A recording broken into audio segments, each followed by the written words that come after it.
We are ready to do this. All right, Shabbos, good morning. Let's begin. So today's daf is Samech Vav. So we are picking up last two lines of Samech Hey Amud Beis. So says the Gemara Tani Tana Kamei Dirava Mitzias Isha Liatzma. So there was a Tana who taught the following halacha before Rava that if a woman finds something, her mitzia, that's which she finds, belongs. Thank you. Belongs to whichever. Belongs to herself. Say thank you very much. Thank you. Belongs to herself, meaning she gets. That's perfect. She gets to go in and she gets to keep her mitzia. Rabbi Kiva says labayla. No, ultimately it is owned by her husband. Amarle. So they said back to Rabbi Akiva hashta umahadafa top of samich vav. The Rebbe say if she earns ha'adafa, and remember ha'adafa means additional amounts above and beyond what she needs to support herself. And now remember ha'adafa is a function of ma'aseh it's a function of her earnings. Yet again, Rabbi Akiva liatzma, Rabbi Akiva paskin that she gets to keep them. Mitzi asa latoshkin. So both say, so now what the Gemara is saying is like this. If when it comes to hadafa, that hadafa is a function of her maaseh adayim, of her earnings, then remember again, husband already has an entitlement to her earnings, and yet she still gets to keep the hadafa. So certainly mitzia, which at least at first glance the husband doesn't really have any type of significant entitlement to, it should certainly belong to the wife. This nan, because we learned konam shani o salaficha. Remember, we actually had this earlier, that if a woman says, I'm making a konam vow, prohibiting hana'ah to you from anything that I generate, there is no need to go ahead and the husband does not have to annul such an neder. I'll say why? Because since the husband already has a claim to her maseh adayim, to her earnings, the fact that she makes a neder prohibiting him benefits from her earnings is halachically irrelevant. However, Rabbi Kiva says yafer. He does have to annul it. Why? Shema ta'adif alav yosem min hara'ilo. Because Rabbi Kiva says, as much as the neder is natchal, as much as the neder will not take effect for her maaseh adayim, for her earnings, but if there is hadafa, if there are additional amounts, then einachinami, that neder will take effect. So you see from here that what? You see from here that l'maisa, at least according to Rabbi Akiva, the husband, the hadafa, the additional amounts do belong to her. So therefore, the Gemara is suggesting if the additional amounts belong to her, then all the more so mitziasa, if she finds an item, that should also belong to her. To which the Gemara says, Rabbi Kiva Omer Eliatz, Efoch, Ela Efoch. Rather, the Gemara says, turn around or switch around the shitos as were previously expressed. Mitziasa Isha Baila. Rabbi Kiva Omer Li Atzma. So once they change it around, the Tana says that if a woman finds an item, so it belongs to her husband, and Rabbi Akiva says that no, it belongs to herself. Belongs to her. So therefore, again, the logic behind it being that since it's Rabbi Akiva who holds that halacha l'maisa, she gets to keep hadafa, and hadafa, remember, extra earnings above and beyond what she needs for her support, and already that's something that the husband has an initial claim to because of maaseh adayim. So if she gets to keep hadafa, all the more so she will get to keep her mitzia as well. I v'haki asa Rav Amar Rabbi Yochanan b'ha'adafa shalo ayidiyadcha kuli amalo pligi debalavi. Now here's interesting. So now the Gemara goes further. The Gemara says, well, what type of ha'adafa are we referring to over here? So Rabbi Yochanan says, in ha'adafa shlo ayidiyadcha.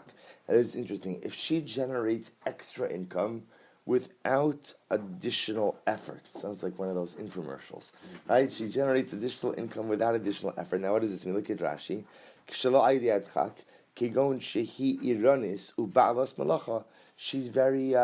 She's very diligent. She's very diligent, and she's a balas malacha. She works well. She works efficiently. So because of that, she happens to generate more money in the same amount of time with the same amount of effort as someone else. So what's the halacha? So if it's hadafa shle'adei everyone agrees. So the shayla is, under normal circumstances, the logic behind hadafa is the halacha. Rabbi Kiva will say that she gets to keep additional earnings. Why? Because if the husband is entitled to maaseh adayim, her earnings. Maaseh adayim is defined by a particular amount, remember, of like wool that she's generating. If she decides to work harder and generate additional income, that's something she's doing on her own cheshbon, and therefore she should be able to keep it. The question is, what happens if she's generating the hadafa?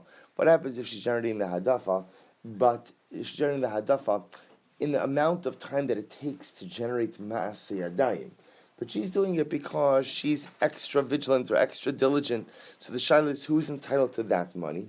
To which the Gemara says, so Rabbi Yochanan is going to say that if she generates ha'adafa shalai de'adchak without any extra effort, everyone's going to agree that that is the status of ma'aseh yadayim, and that'll belong to the husband. Kipli, you went to the machlokes, ba'adafa sha'ai de'adchak. When she generates additional monies, but it's done through additional effort. So who gets to keep those monies? Tanakama savar lebayla. The Tanakama will say that it belongs to the husband, because again, even hadafa has the status of ma'aseh yadayim, therefore it belongs to the husband. Rabbi Akiva savar li'atzma. Rabbi Akiva says, no, if she pushes herself to earn more above and beyond what she's technically obligated to do, then the Maisa, that belongs to her.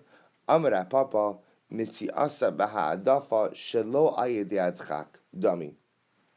To which the Gemara Papa says that ultimately when she finds an object, a mitzia, so a mitzia is like extra earnings that are found through, that are generated through additional effort.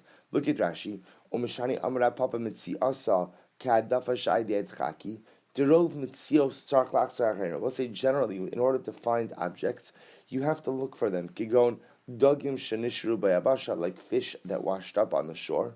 Otzvi shavor, or you find a lame deer. So meaning we'll say, let's say lame in a way that doesn't render it a treifa, but that makes it a little bit more easily caught, easily captured, right? Or beitzi toloim ha'osim meshi shanoshim mechamos osam mechekon veinosim, or silkworms. So Rashi gives multiple examples of these things. The idea over here is Gemara is saying that so Rav Papa is suggesting that a mitzia, that when she finds an object, that's like ha'adafa sha'al yedei hadchak. And remember, ha'adafa sha'al yedei hadchak, extra monies generated through extra effort, is the machlokes Rabbi Akiva and the Rabbanon. And plugto Rabbi Akiva and Rabbanon. So fine, boy Rav Papa, ases solo shtayim v'asachas mahu. But another interesting question. What happens if she does two malachas simultaneously?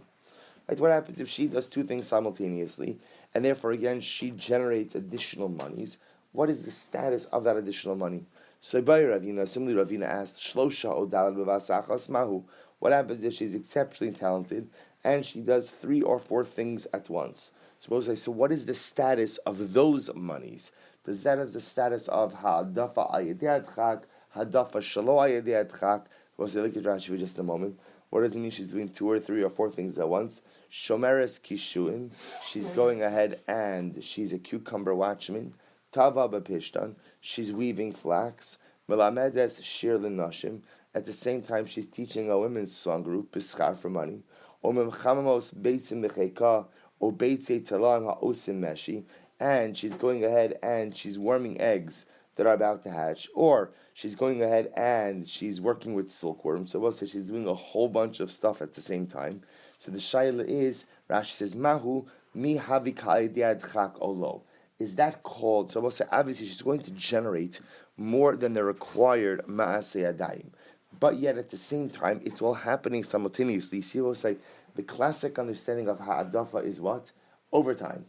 Overtime. So if you put in overtime, if one puts in overtime, that's her money to keep. What happens is she's generating extra income, but it's not through overtime. She's multitasking. She's multitasking. So the shaila is, what's the status of those extra money? So the Gemara is going to suggest that again, is that called hadafa ayedei adchak or hadafa shlo ayedei adchak? Now, based on what the Gemara said, if it's hadafa shlo ayedei adchak without any extra effort, everyone's going to assume that belongs to the husband. The machlokes Rabbi Akiva and the Rabbanon is in a case where it's hadafa ayedei adchak. Again, yes, it's true that she's going ahead and she's accomplishing it all at the same time, but it is extra effort. Therefore, who is entitled to that money? Says the Gemara, Teku. So the Gemara goes weiter. Boshto pagama. So let's remember again in the Mishnah, we had another machlokes in Rabbi Yehuda and the Rabbanon about who is entitled to the monies from her injuries. If she gets injured and there is Boshes and Pagam, so remember again, the Tanakama said that she, the woman, gets to keep all injuries. All damages are hers. Those monies are hers, Rabbi Yehuda says that those monies are split between her and the husband, depending on the nature of the injury. If it's an injury that's not visible to the public, then Lamaisa, again, she gets 2/3, he gets 1/3. If it's an injury that is visible to the public, then he gets 2/3 and she gets 1/3. So the Gemara says, Maskif la Rav Bar Chanan. So Rav Bar Chanan raised the kasha, Ela me'ata bayish susasa shel chavero. Hacha nami debai lemitein le boshes. So we'll say, so using this logic, Rav Bar Chanan said, tell me, if you went ahead, you're a mavayesh, the horse of your fellow, do you have to give your friend boshes as well? We'll say, what the Gemara is suggesting over here is, where do we ever find a situation where someone else is injured and yet, again, I get the money? We'll say injuries are normally paid to the person who's injured. So here you're telling me that if somebody injures, if Reuven is married and someone injures Reuven's wife, that Reuven that is contributed to Mamsir is entitled to those financial injuries. Where do we ever see such a concept like that Reuven should be entitled to this? To which the Gemara gives an exaggerated example. So if somebody went ahead and injured my horse in a way that quote unquote embarrassed the horse, so does that mean that I, as the owner of the horse, are entitled to injuries? To which the Gemara says, well, that's ridiculous. The sus bar boshesu, a sus is a horse deserving of damage. Boshes, which is the financial compensation for humiliation, is only for someone who could ultimately suffer humiliation. The horse obviously cannot suffer humiliation. Ella rakak bevigdo shel chavero. But rather, again, what about the following case, where I go ahead and I spit on the clothing of my friend? Hacha nami deboyle mitin leboshes. Let's say I spit on his clothing, and the spittle lands on his clothing. And am I obligated to go in and give him boshes, humiliation for that? Now remember, the reason why it's using the case of clothing is because that's different than humiliating my person. See, again, if I spit on someone and it lands on them, that's one thing. But if it goes ahead and it lands ultimately on their clothing, which is not them, not their person, but something attached to them, so I have to pay boshes to that as well. Maybe you'll say yes, that if you spit on someone and it lands on their clothing, which is a step removed from their person, that you should have to pay boshes as well. So which that's not true. But we learned, if I spit on someone and the spit literally landed on them, or another case, we'll say, upara rosha isha, or I uncover a woman's hair in public, or I pull someone's cloak off them, the halacha is chayav litin lo arba meos zuz. I have to compensate the person 400 zuz for humiliation. And Papa said that this is true only if I actually spit on them. But if I spit on them and it lands on their clothing, then what's the halacha? Aval bebigdo potter. But ultimately, Rabbi say if it lands on their clothing, I'm potter, because Rabbi say the assumption is that humiliation is only suffered when the spit literally lands on them. But if it lands on their clothing, which is attached to their person, there is no boshes. So the Gemara says, bebigdo less lazy luso.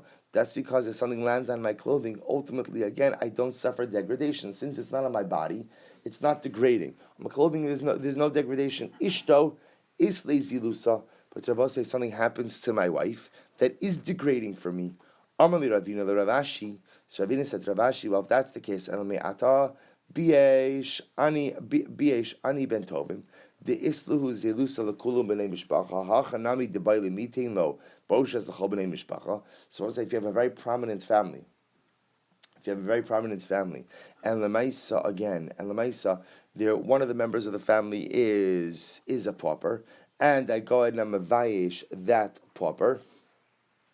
That lemaisa I'm obligated. There, so now if a family is prominent and one of the family members is degraded, so then Lamaisa, the entire family suffers humiliation. So does that mean if I go ahead and I embarrass, I'm a vaish, or I damage in a way that causes humiliation to an ani bentovim, to a poor person who himself is poor, but he's part of a prominent family. Since I've caused humiliation to the family, that I have to pay boshes to the entire family. Rabbi saying that does not sound like a tenable approach. Amrlei hasam lav gufayu.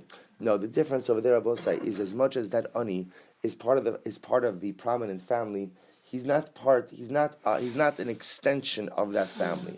Hacha ishta gufa have. But Rabbi say when it comes to a wife is considered to be part of the guf. A wife is considered to be an extension of her husband, and therefore halacha l'maisa.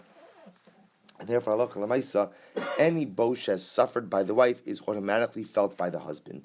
That is why halacha l'maisa we will say that if the wife is injured in a way that causes humiliation, her husband halachically is entitled to a share of that boshes, of those payments for humiliation. Rabbi say that is how we paskin halacha l'maisa. That when a woman, depending on the nature of the injury, we're not going to get into this now, but depending on the nature of the injury, that l'maisa, if a wife suffers boshes as a result of an injury, husband will absolutely be entitled to some of those monies, since her humiliation ultimately is his humiliation as well.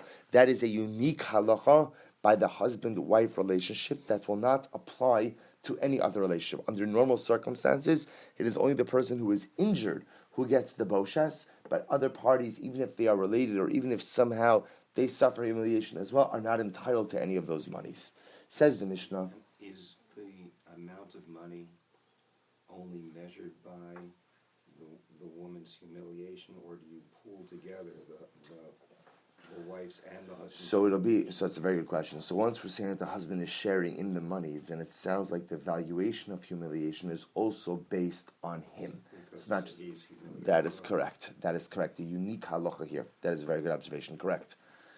Same thing with a katan.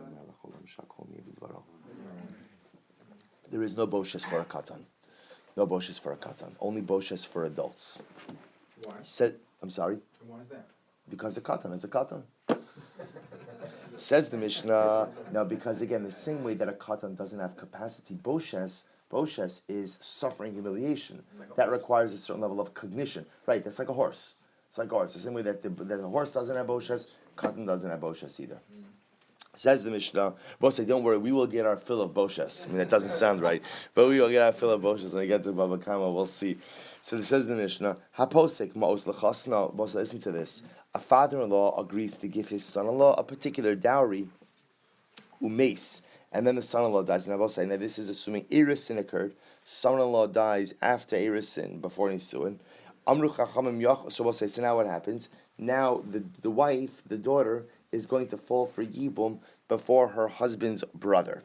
So what happens?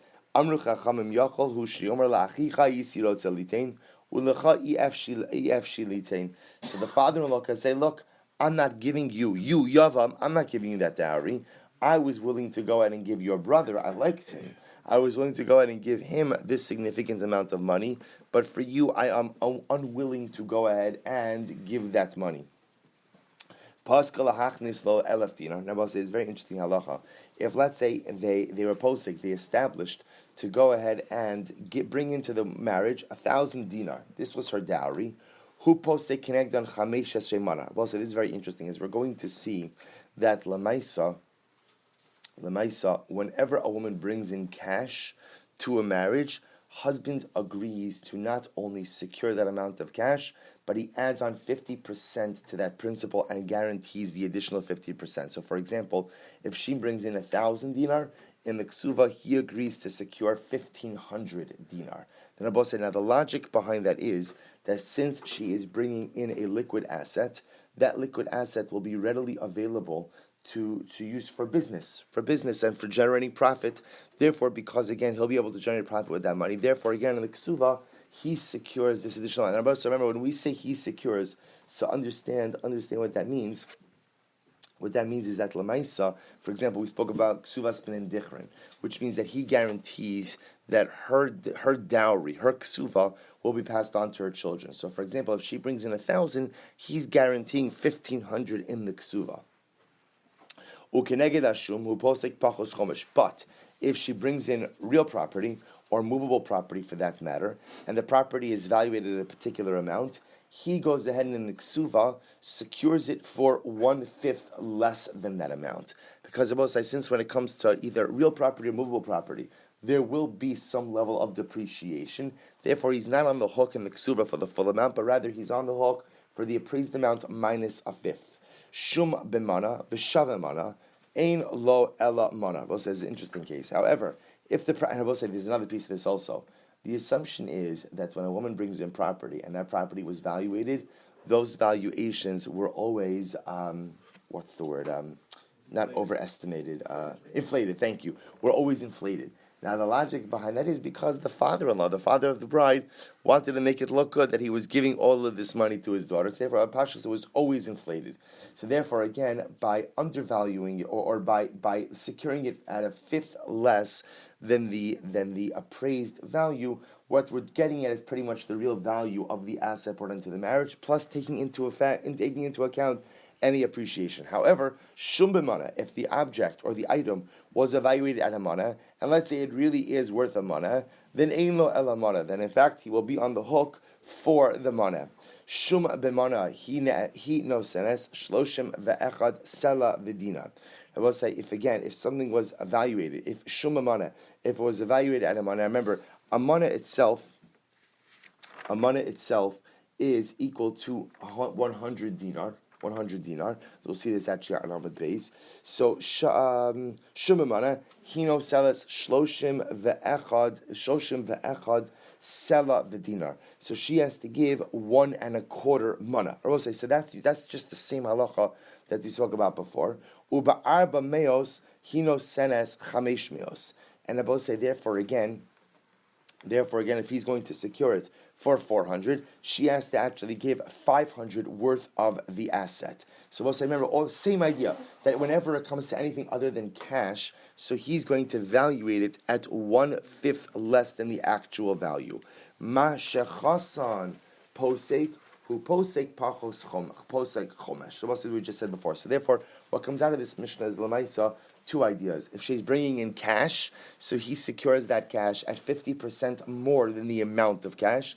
The logic behind that is that since it's liquid, ready to be used for business ventures, he could use that to generate profit immediately. But if she's bringing in either real or movable property, Lemais, again, that is valuated at 1/5 less than the actual appraised amount. Says the Gemara, Tan Rabbanan, Ein Sarach Lamarishon Talmid Chacham, V'shini Amar. So we'll say first the Gemara is beginning to discuss the first case in the Mishnah. What was the first case in the Mishnah?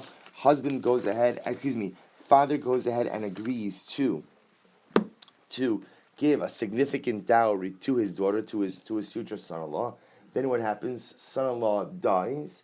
Surviving brother is ready to do yibum with the widow. So the Mishnah says the father has the right to say, I'm not giving you the dowry because I only promised it to your brother. I'm not giving it to you.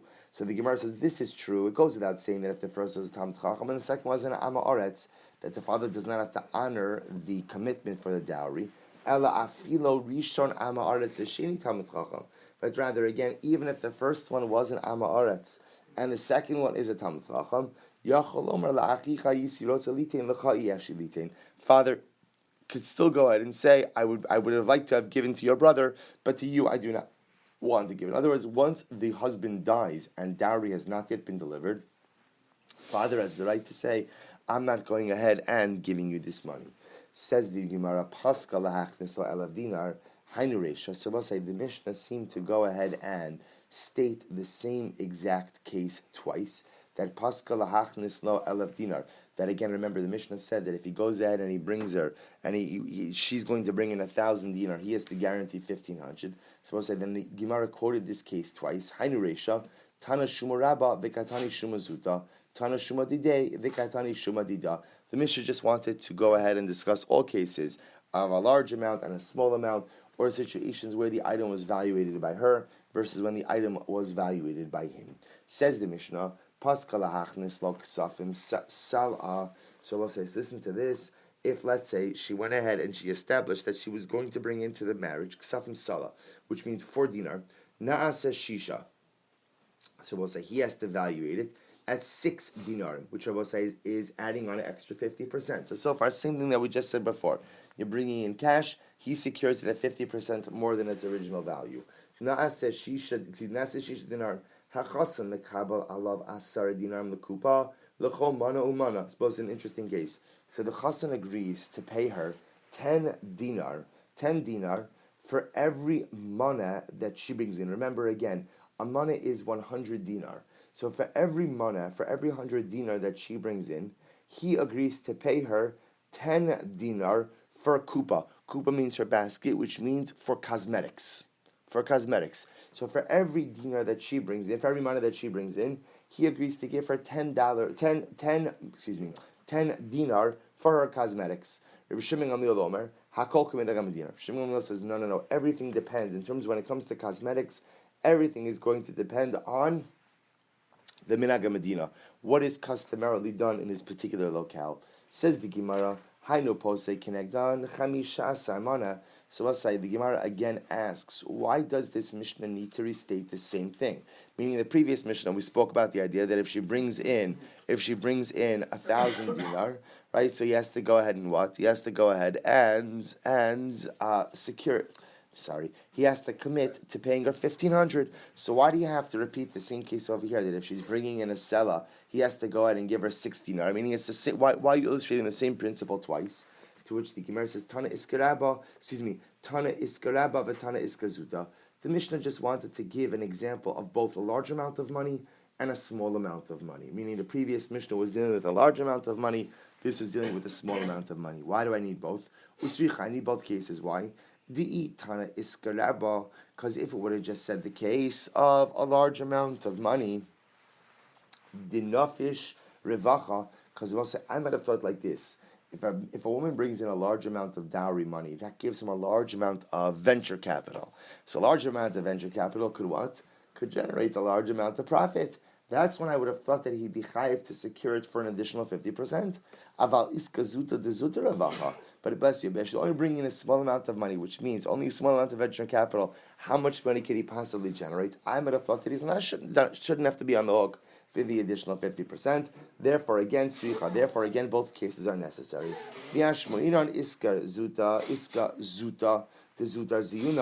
Or I would have thought that if she's only bringing in, if it would have just said the case of where she's bringing in a small amount of money, I would have thought that because it's a small amount of money, it's a small amount of expenses. Aval iskaraba denafish ziyuna. But they're both say with a large amount of money, where I guess he's got to hire an investment advisor and everything else. So Lemaisa, because there are more expenses, perhaps he's not obligated to secure the additional 50%.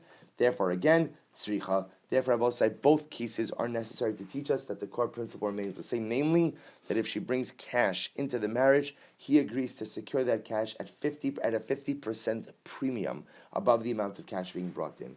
So remember again, for every money that she brings in, he agrees to pay her 10 dinar for her cosmetics. My kupa, what's kupa? Ravashi kupa shal besamim. Literally a basket of besamim. I will say besamim means not just cosmetics but perfumes also. So Ravashi lo ne'emru dvar halalu ela b'Yerushalayim. Ravashi said this halacha was only stated in Yerushalayim because apparently in Yerushalayim, so women would wear perfume and cosmetics, but apparently in other locales they did not. Boy Ravashi, b'mana hanishum or b'mana hamiskabel. So I will say. So the question is, when we say that she gets 10 mana, 10 dinar per mana brought in. When we say, is that how do we measuring that? Is that according to the evaluated mana or the contracted mana? Remember now that we've said that when you bring in cash, there's a 50% premium. So how are we measuring the 10 dinar per mana? Do we measure it by actual money brought in, or do we measure it ultimately again by how much the husband is obligated to record in the Kesuva?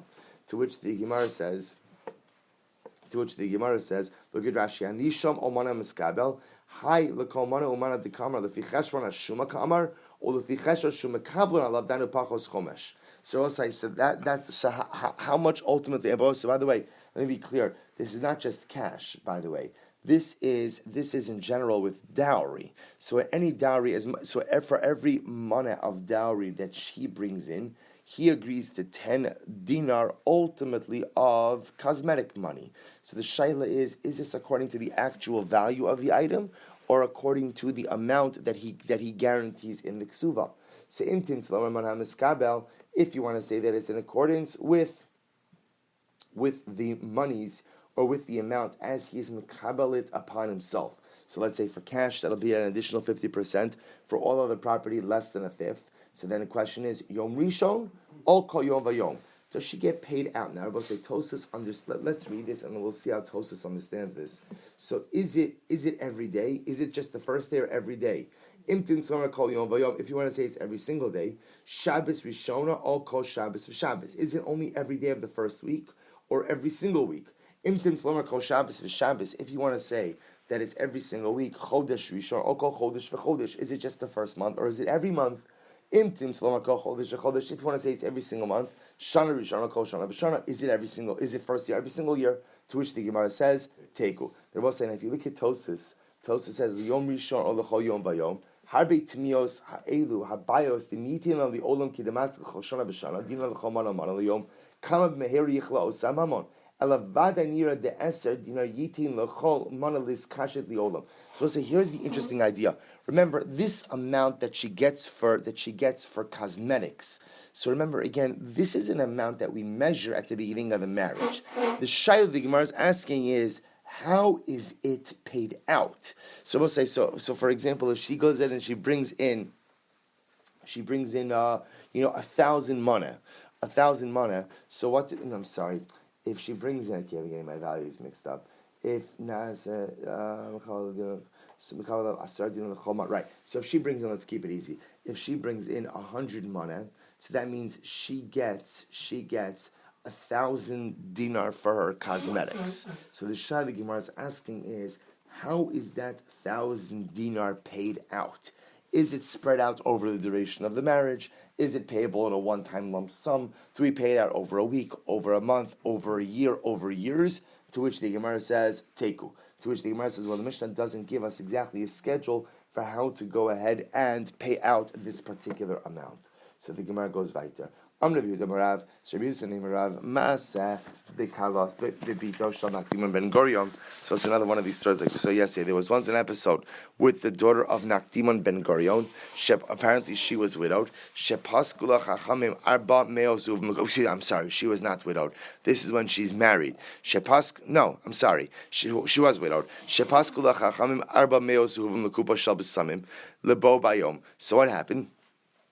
what happened? The Chachamim, Rashi says over here, So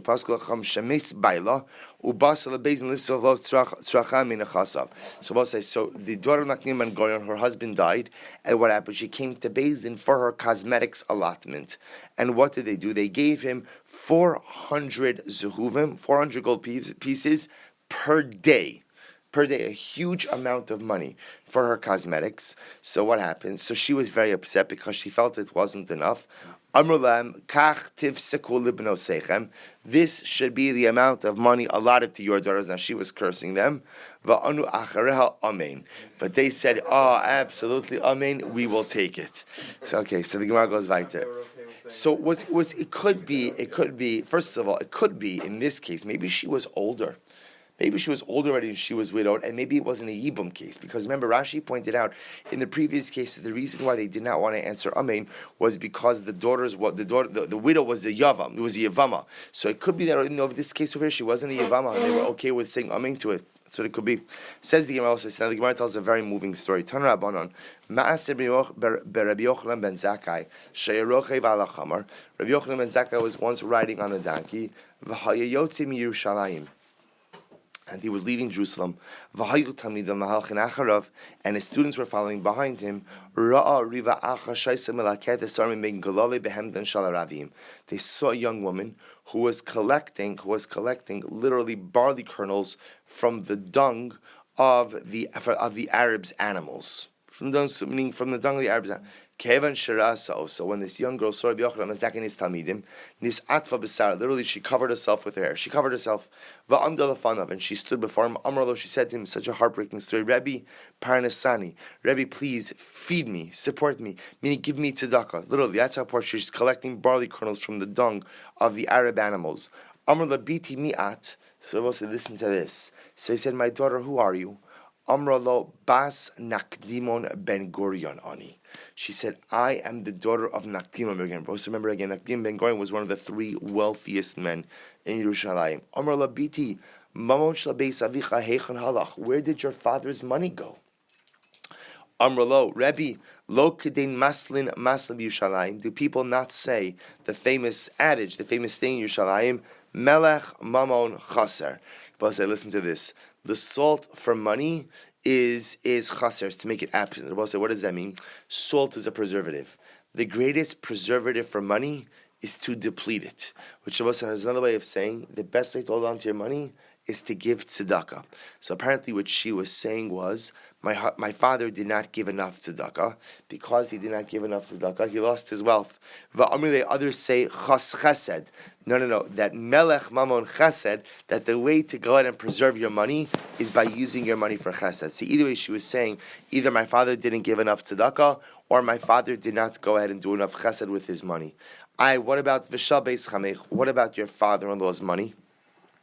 What happened with his money? So apparently my father and my father-in-law invested in the same fund together, and when my father's money was lost, my father-in-law's money was lost as well. Just if you look at Rashi, Melech Mamon Chaser, Harotzel Limloch Mamon. If somebody wants to salt his money, Kilomar Ligrolom She is Kayim. He wants his money. He wants his money to endure. Yachserena Litzdaka Tamid. He has to deplete it. Now, I'll say obviously depleted doesn't mean totally depleted. There are caps on how much tzedakah he's supposed to give. But it's the act of giving tzedakah that ultimately ensures the continuity of your financial security. So Amra Lo Rebbe. Zachar ata keshechasanta al ksuvasi. So we'll say, so this girl knows Rabbi Yochanan ben Zakkai because he was at her chasana. So she says to him, Rebbe, do you remember when you signed on my ksuva? Amra lahen letamidav. So Amra lahen letamidav. So Rabbi Yochanan ben Zakkai turned to his students and he said, Zachar ani keshechasamti al ksuvasa shalzu. I remember her wedding, and I remember I signed on her ksuva. And I read the ksuva. Vayisikore be elef alafim dinari zahav mi beis aviyah chutz mishal chamel. Rabbi Yochanan ben Zakkai says her ksuva. This is astounding. Her ksuva was 1 million dinar. 1 million gold dinar was that, and that was only what her father was giving her for her dowry. Did not mention anything about her father-in-law's obligations. So chutz mishal chamel. Bach Rabbi Yochanan ben Zakkai cried va'amar Ashreichem Yisrael. So praiseworthy are you Jewish people. When you fulfill the will of God, Ein kol uma v'uma v'lashon shaletes bohen. No nation has a hold over you. But when you don't fulfill the will of God, most in biyad uma shvela, we are given over in the hands of a lowly nation. A reference to the Arabs, to Yishmael. V'lo biyad uma shvela, not only just in the hands of a lowly nation, Ella biyad behemton shal uma shvela, but ultimately again in the hands of the animals of a lowly nation. All right, we'll stop over here for today. We'll continue with Rabbi Yochanan ben Zakkai, Emir Hashem, tomorrow.